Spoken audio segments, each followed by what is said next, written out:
ஐயா தெரியும், உங்களுக்கு தெரிஞ்ச விஷயத்தையே நான் சொல்லக்கூடாது. தெரியாத விஷயத்த சொன்னா தான் உங்களுக்கு ஆர்வமா கேட்கணும் இல்லையா? ஐயா ஜீவாத்மா பரமாத்மா. ஜீவாத்மா என்பது நம்ம, பரமாத்மாங்கிறது ஆண்டவன். உங்களுக்கே தெரியும். நம்மளாம் ஜீவாத்மால இருந்து பரமாத்மாவுக்கு போறதுக்கு நம்மளுடைய 6 சக்கரங்கள் இருக்கு. 6 சக்கரங்கள் இயங்கும். மேல தலைக்கு பின்னாடி இருக்கக்கூடிய 7வது சக்கரம் தான் இயங்காது.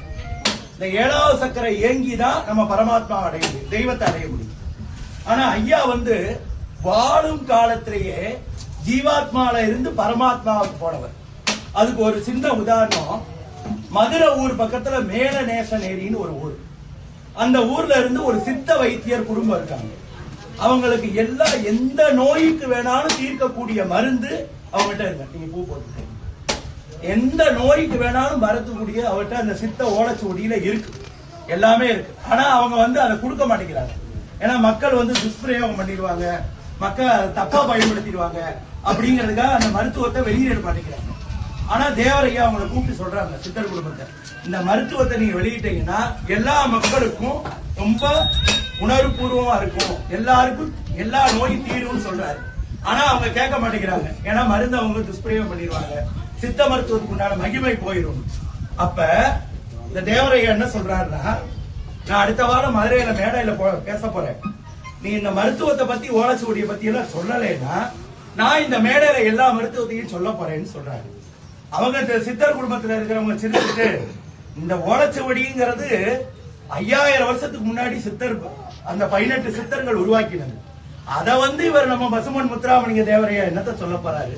அதுல இருக்கக்கூடிய எழுத்தெல்லாம் கிரந்த எழுத்து, அது இவருக்கு எப்படி தெரியும்?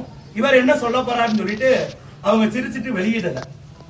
மதுரை மேடையில பேசிட்டு, இந்த மாதிரி மேலநேசநேரி குடும்பத்துல சித்தர் குடும்பத்துல இந்த மருந்தெல்லாம் இருக்குன்னு சொல்லி அந்த ஓலைச்சுவடியில என்னென்னலாம் இருக்கோ கிரந்த லிபி, கிரந்த லிபிங்கிறது வேற, சமஸ்கிருத லிபியோட கூட, அதாவது தமிழ் மந்திரம் சமஸ்கிருதத்துல மந்திரம் சொல்லுவாங்க, உங்களுக்கு தெரியும்.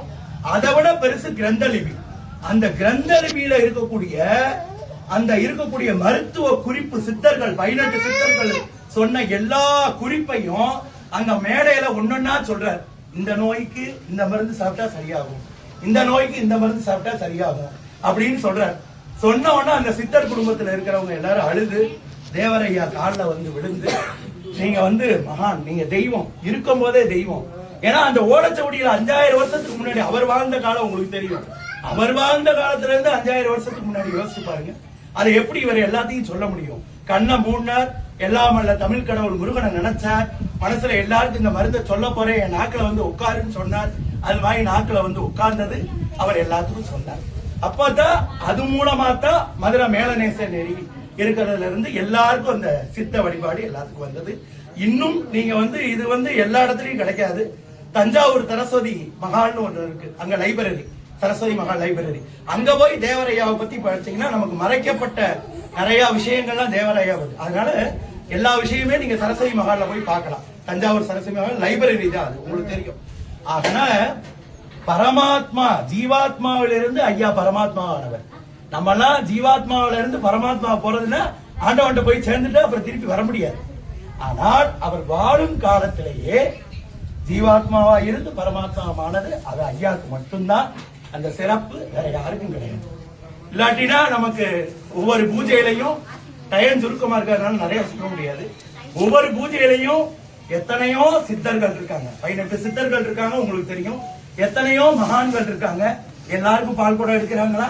எல்லாருக்கும் காவடி எடுக்கிறாங்களா? எல்லாருக்கும் அளவு குத்துறாங்களா? எல்லாருக்கும் நடைப்பயணம் பண்றாங்களா? எல்லாமே நம்ம ஐயாவுக்கு மட்டும்தான் நடக்குது. அதுல இருந்தே நீங்க தெரிஞ்சுக்கணும் அவர் எப்பேற்பட்டவர். இருக்கும் காலத்திலேயே ஜீவாத்மால இருந்து பரமாத்மா தெய்வமா ஆனவர். அப்பேற்பட்ட ஐயாவுக்கு இன்னைக்கு திருவாதிரை பூஜையை சமர்ப்பிக்கிறோம்.